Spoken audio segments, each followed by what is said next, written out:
Zechariah 8. Again the word of the Lord of hosts came to me, saying, Thus saith the Lord of hosts, I was jealous for Zion with great jealousy, and I was jealous for her with great fury. Thus saith the Lord, I am returned unto Zion, and will dwell in the midst of Jerusalem, and Jerusalem shall be called a city of truth, and the mountain of the Lord of hosts, the holy mountain. Thus saith the Lord of hosts, there shall yet old men and old women dwell in the streets of Jerusalem, and every man with his staff in his hand for very age, and the streets of the city shall be full of boys and girls playing in the streets thereof. Thus saith the Lord of hosts, if it be marvelous in the eyes of the remnant of this people in these days, should it also be marvelous in mine eyes, saith the Lord of hosts. Thus saith the Lord of hosts, behold, I will save my people from the east country and from the west country. I will bring them, and they shall dwell in the midst of Jerusalem, and they shall be my people, and I will be their God in truth and in righteousness. Thus saith the Lord of hosts, let your hands be strong, ye that hear in these days these words by the mouth of the prophets, which were in the day that the foundation of the house of the Lord of hosts was laid, that the temple might be built. For before these days there was no hire for man, nor any hire for beast, neither was there any peace to him that went out or came in because of the affliction. For I set all men every one against his neighbor. But now I will not be unto the residue of this people as in the former days, saith the Lord of hosts. For the seed shall be prosperous, the vine shall give her fruit, and the ground shall give her increase, and the heavens shall give their dew. And I will cause the remnant of this people to possess all these things. And it shall come to pass, that as ye were a curse among the heathen, O house of Judah, and house of Israel, so will I save you, and ye shall be a blessing. Fear not, but let your hands be strong. For thus saith the Lord of hosts, as I thought to punish you when your fathers provoked me to wrath, saith the Lord of hosts, and I repented not, so again have I thought in these days to do well unto Jerusalem, and to the house of Judah. Fear ye not. These are the things that ye shall do. Speak ye every man the truth to his neighbor. Execute the judgment of truth and peace in your gates. And let none of you imagine evil in your hearts against his neighbor. And love no false oath. For all these are things that I hate, saith the Lord. Alright, Shalawam, Shalawam. First and foremost, I'd like to give all glory, honor, and praises to YAHAWAH, Bahasham, YAHAWASHI, Bahasham, QADASH. Double honors to the apostles and the elders of Great Millstone who will teach well. And I say Shalawam to the hopeful elect and the Akim out there pushing his word and his truth into sincerity across the four winds in the names of YAHAWAH, Bahasham, YAHAWASHI. Alright, I'm the brother Anar from GMS Mississippi Camp. Alright, and I'm back at you with another lesson today, and the title of the lesson is going to be, we must be about our Father's business. Alright, so while we're here in this good grace period, while we have this opportunity, while we're given this wisdom, you know, while we're given this ability and this blessing, you know, from YAHAWAH, YAHAWASHI, we must be about our Father's business, and we have to take advantage, you know, of this grace, of this blessing that we've been given, and do what we're supposed to do. Alright, and YAHAWASHI gave that great example. Alright, so we're gonna go ahead and kick it off in the scriptures in the book of Luke chapter 2. We're gonna, I think the point is at 49, but we're gonna start up at 41 just to give some context. Alright, and this is just really go one. Well, we'll read it and then you'll. That's why we're starting at 41, so you get the context on this. Alright, then we'll expound on it. Alright, this is the book of Luke chapter 2, starting at verse 41. Now his parents went to Jerusalem every year at the feast of the Passover. So who is it talking about? It's talking about YAHAWASHI. His parents married Joseph. Alright, every year for the time of Passover, they went to Jerusalem. Alright. And when he was 12 years old, when YAHAWASHI was 12 years old, they went up to Jerusalem after the custom of the feast. So when Yahawashi was 12, they went to Jerusalem for the feast of the Passover. All right, verse 43. And when they had fulfilled the days, when the days of the Passover had come to an end, they were done.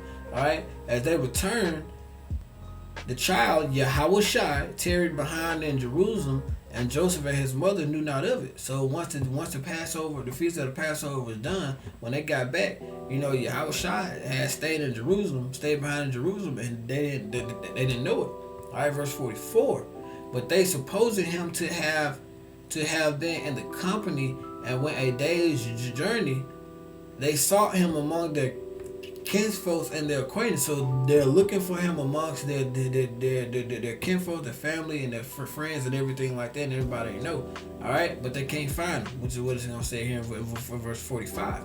And when they found him not, they turned back again to Jerusalem seeking him. So they went back to Jerusalem to find him, because that was the last place they saw him. All right, verse 46. And it came to pass that after 3 days, so 3 days later, they found him in the temple, sitting in the midst of the doctors, both hearing them and asking them questions. And all that heard him were astonished with his understanding and his answers. So they were astonished with the amount of wisdom that Yahawashi had. All right, but Joseph and Mary came. 3 days later, they found him in Jerusalem at the temple. And he was talking to in the midst of the doctors and everything. All right. Verse 48. And we're getting into the point now.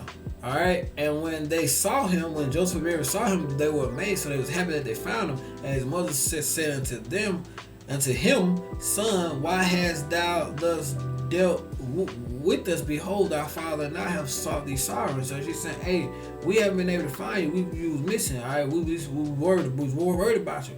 And Yahawah's answer was right here, verse 49. He said unto them, How is it that ye sought me? Wish ye not that I must be about my father's business? So hey, like, for how you find me, why you looking for me for the most part?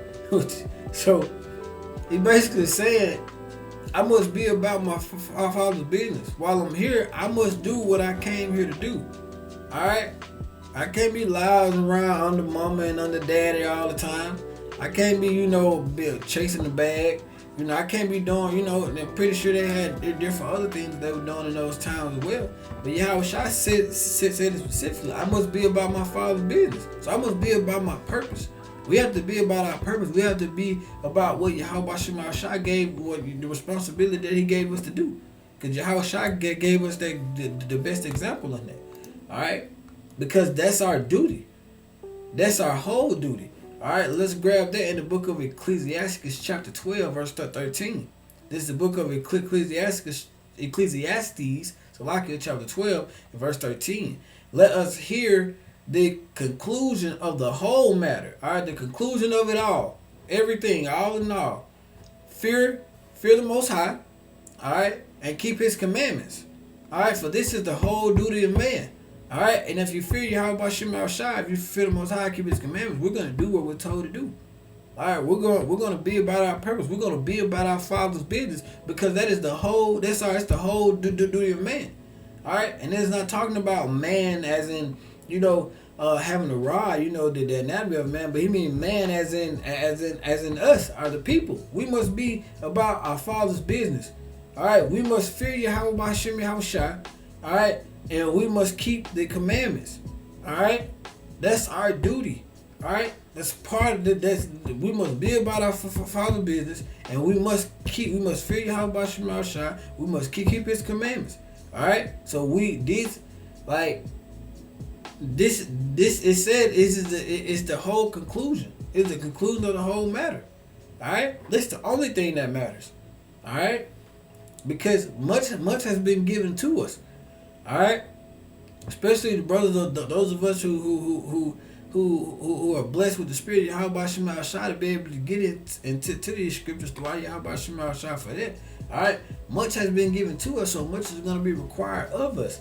All right, let's grab that back in the book of Luke, chapter 12, and verse.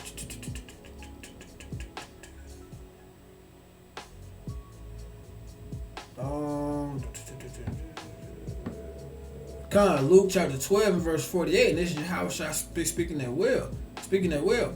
But he that know not and did commit things worthy of stripes shall be beaten with a few stripes.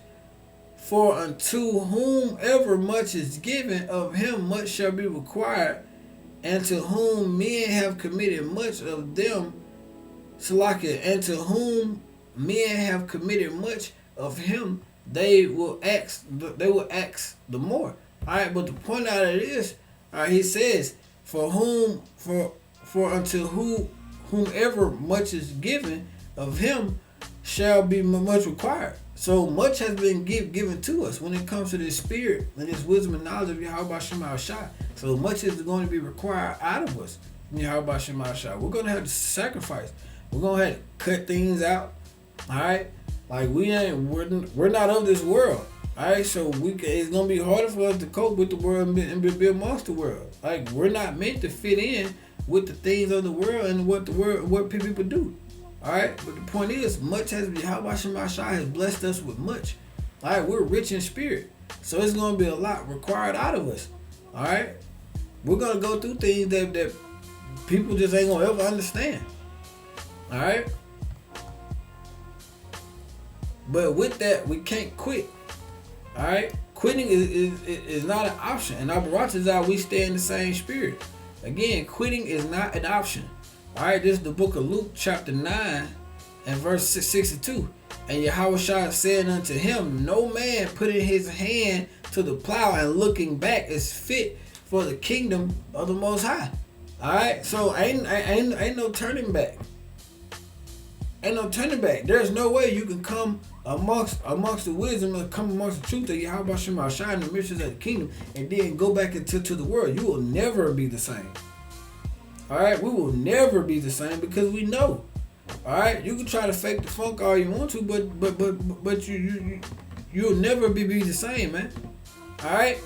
But like he said, no man putting his hand to the plow. No man coming into this work and then going back is not fit for the kingdom of the Most High.